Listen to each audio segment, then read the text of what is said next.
Hello students, আমি অভিজিৎ দাস, তোমাদের chemistry teacher, physics এজেড ফ্যাকাল্টি। আমরা নিয়ে এসেছি জেনপাস ইউজি 2027-এর কেমিস্ট্রি সুপার ক্লাস। তো আমরা এই ক্লাসে যে বিষয়টা আলোচনা করব সেটা কিন্তু জেনপাস ইউজির জন্য খুব গুরুত্বপূর্ণ টপিক। সেই টপিকটা এবছরও কিন্তু সেখান থেকে কোশ্চেন্সও এসছে। তো সেই টপিকটা আমরা আলোচনা করব, সেটা হচ্ছে কোয়ান্টাম সংখ্যা। তো চলো দেরি না করে আমরা সেই টপিকটা নিয়ে আলোচনা করি। আমরা কি আলোচনা করছি?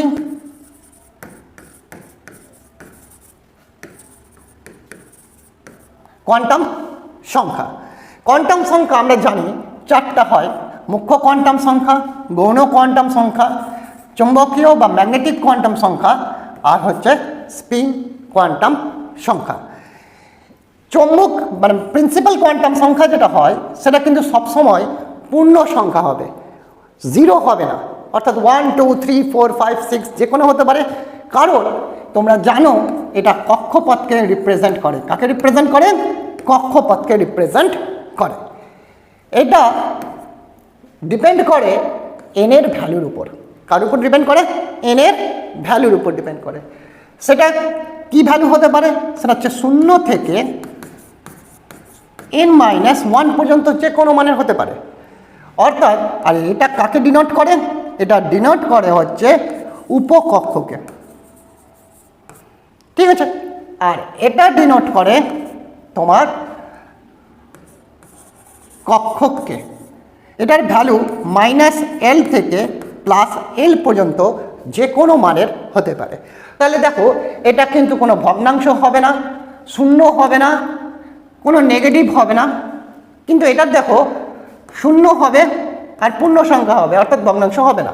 আর এটা দেখো নেগেটিভও হচ্ছে। এর পরে যদি আসি, যেটা হচ্ছে ঘূর্ণন, সেটা কিন্তু +12 আর -12, অর্থাৎ ভগ্নাংশ হচ্ছে, তাই না? তাহলে আমরা দেখতে পাচ্ছি এটা শূন্য হবে না, কিন্তু এর শূন্য হবে। এটা নেগেটিভও হবে না, কিন্তু এটা নেগেটিভ হবে, শূন্যও হবে, আর এটার ভগ্নাংশ হবে। তো এই জিনিসগুলো কিভাবে আমরা আলোচনা করব, কিভাবে আমরা কোশ্চেন্সে ফলো করব, কি করে এই টপিকগুলো জানবো, সেটা আমরা দেখে নিচ্ছি। কক্ষপথটা কি?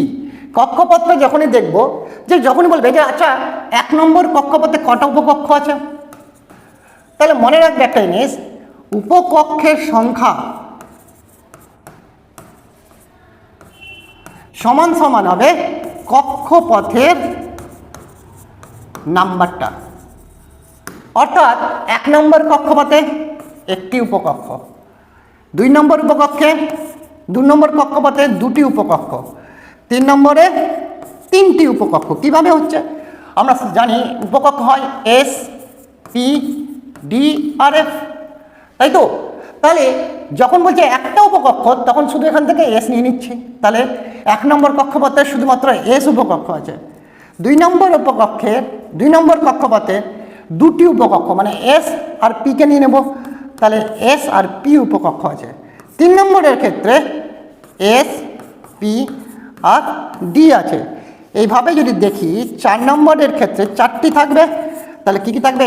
S, P, D, F, অর্থাৎ সম্পূর্ণ যতগুলো উপকক্ষ পাওয়া যায় সব উপকক্ষ 4 নম্বর কক্ষপথে আছে। তাহলে দেখো, আমাদের সবচেয়ে মজার ব্যাপার হলো কি তাহলে, যে খুব সহজে না কিছু জেনে না কিছু করে আমরা কিন্তু থিওরিটিক্যালি বের করে নিতে পারছি কোন কক্ষপথে কটি উপকক্ষ আছে।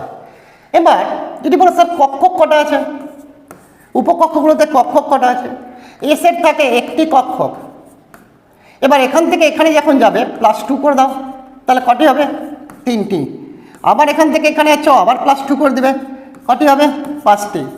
আবার এখান থেকে এখানে আসছো, আবার +2 করে দিচ্ছ, কটা হচ্ছে? 7টা কক্ষক।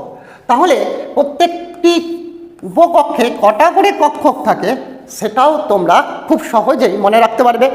এসের একটা, তারপর থেকে +2 +2 +2 করলেই তোমরা কক্ষকের নাম্বারও জানতে পারবে কোন উপকক্ষে কতগুলি কক্ষক আছে।